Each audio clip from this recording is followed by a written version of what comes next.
How you guys doing? It's 5 and 4 Mystic from Bookie Bullies. Now, I got a short video because we got a short slate of NBA, and we're going to get right into it, man. But before we do, I just want you guys to go ahead and smash that like button, share, comment, subscribe, and hit the notification bell so you're posted anytime I post videos like these. So let's get it started. We got the Brooklyn Nets versus the Philadelphia 76ers. Brooklyn's 5.5 favorite. Now, I don't know if y'all know, but KD is back. He's ready to play. And the 76ers, you guys could hear it from me right here. They're really not a good team. Okay, the Sixers are just not a good team. I'm not hating, I'm not trying to disrespect, but they're just not a good team right now.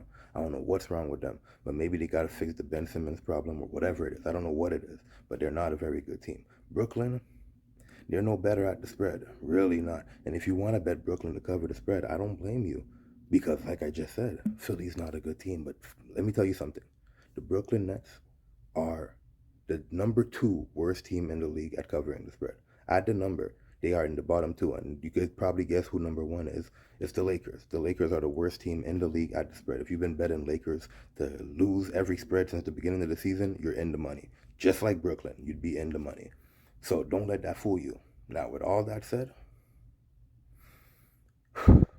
I'm going against the grain, and I'm betting on the Brooklyn Nets to cover the spread with KD coming back today. I think it's going to be easy money, easy food, and there's nothing to think about. This is one of those days where you would lose your money if you bet against Brooklyn. So that's just my first pick of the day. The 221.5, I think they could cover that.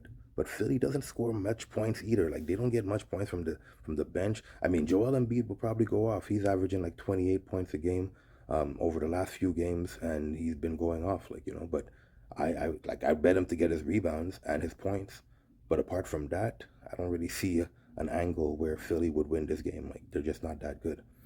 In the Bucks, we got the Bucks versus Orlando. The Bucks are 14.0 favorites. Don't bet on the Bucks. The Bucks are on the do not bet list. I always make one. The DNBL, the Bucks are on it. They can't get my money, especially not at a double digit spread like that. Maybe if they were down and there was an in-play opportunity and they were paying a lot of money, I might put a little bit of change on the Bucks. But in a situation where it's a pregame and I'm trying to make cash, never, not on the Bucks. 218.0. That game should go under, but again, the Bucks let so many things happen. Now listen, I think tonight Cole Anthony, he's out again. So that's a problem for Orlando. They haven't been able to find any offense since Cole Anthony's been out. So Jalen Suggs out, Cole Anthony, OKK, Mo Bamba might be back tonight, so that's a big deal.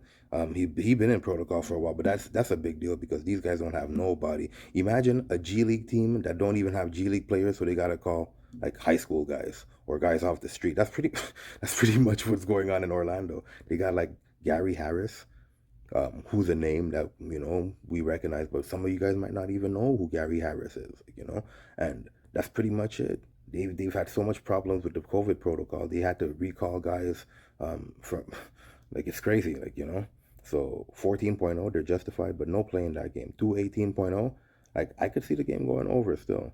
The Bucks should cover and the game should go under, but I could see this game going over. So I would have no play in that game. If you ask me, gun to my head, give me a pick, absolutely. I'll take the over 218.0. That's it. Win or lose, but like I don't have a play, but I would lean to the over. Cleveland versus Wizards. Cleveland lost to Ricky Rubio. Darius Garland is out. Listen, guys, I think the time that we've been making all this money off of Cleveland, I think that time might be up right now. It's sad to say. At least for now, when Darius Garland comes back, that'll be a big help. Today, actually, Jared Allen, he's a game time decision. He's been placed on protocol for a minute, and he's a game time decision. So maybe if he tests negative, then he'll definitely be back in the lineup today. So that's a good sign. But Wizards 4.0 favorite, they still don't have Bradley Beal, so it's not like the best number. It's not like it's the best thing to be betting on at the current moment, especially in the situation. But Bradley Beal, who's also in protocol, he's going to be a game time decision. So we'll have to see how that goes on closer to game time. As of right now, I like that game to go over the 210.5.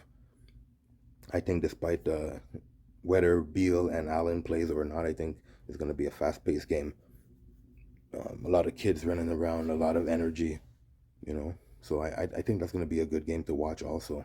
a low-key good game to watch. But ain't nobody gonna have their eyes on that. But I definitely will to see what the Cleveland Cavaliers do without their top guys. So I'll keep my eye on that and keep you guys posted on what I think. But in that game, I would go over to 10.5. So that's an official play. And last but not least, the Golden State Warriors. They're playing the Denver Nuggets. Denver is at home. 6.0 favorite, if you guys remember. These guys just had that nasty comeback the other day. Golden State did when they were playing against the Nuggets. They actually almost won that game. Believe it or not, I ended up taking Golden State to come back when they were paying 490 to 1, and I had an opportunity to cash out and I didn't because I saw Steph going off. So I decided, you know what, maybe I'll just let it ride. They ended up losing the game, but it was pretty thrilling. It was a pretty good game to watch, that Denver game. So this is a revenge spot for the Warriors. 6.0 favorite. I think they I think they cover that easily. 214. I think they go under in that game also. I think unless Denver wakes up, but no, honestly, just for the sake of argument, now the Denver Nuggets are actually 57% to the under on their home floor, 6-8 at the spread, and 2-2 at the spread when they're home underdogs. So not much to go by there. So they're pretty mediocre at home. Warriors coming back from that game. Denver has Aaron Gordon, who is a game time decision, might be coming back from that hamstring injury. We're gonna have to see how that plays out. And then there's Austin Rivers, who's also might be coming back. He got injured in that last game. His thumb is injured, so maybe he'll be playing. Maybe he's not. We're gonna have to take a closer look to that. On the Golden State side, Draymond Green's not playing, and Damian Lee. Aside from that, we know Wiseman and Klay Thompson are both out. So in this game, I would have to go with the Warriors to cover that spread and under 214.0. That's just what it looks like in that. So, anyways, that's pretty much it for me. That's what it's looking like. That's 4 plays, 4 games. So if we go back to the top, and just before I give you guys the rundown, I'd like you guys to go ahead and smash that like button, share, subscribe, and hit the notification bell so you're posted anytime I post videos like these. So starting from the top, I got the Brooklyn Nets minus 5.5. I got the over 210.5 and the Cleveland Cavaliers versus the Washington Wizards. I got the Golden State Warriors minus 6.0 and the under 214.0 in that game. So that's pretty much it for me. I'll tell you, like I tell you all the time, please do not bet what you can't afford to lose. It's a marathon, it's not a sprint. So be safe, be good, and I'll see you again next time.